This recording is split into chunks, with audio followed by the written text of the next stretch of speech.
Goeiedag. Dit is nie lekker om alleen te wees nie. Veral as 'n mens in die nood is, het jy iemand nodig wat jou kan help. Ek dink dat die disippels van Jesus was redelik benoud toe hulle besef dat hy teruggaan na sy Vader toe. Vir meer as 3 jaar was hy immers daar om hulle te help wanneer hulle in 'n krisis was. Wanneer daar iemand was wat siek is, kon hy hom gesond maak.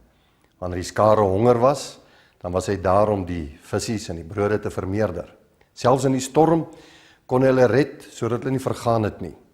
En skielik besef hulle dat hulle nou, as Jesus weg is, alleen die lewe sal moet ingaan en alleen hierdie uitdagings moet aanvaar.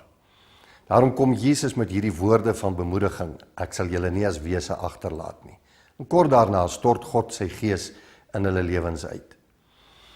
Die gees van die Here in ons is ons waarborg dat God is met ons.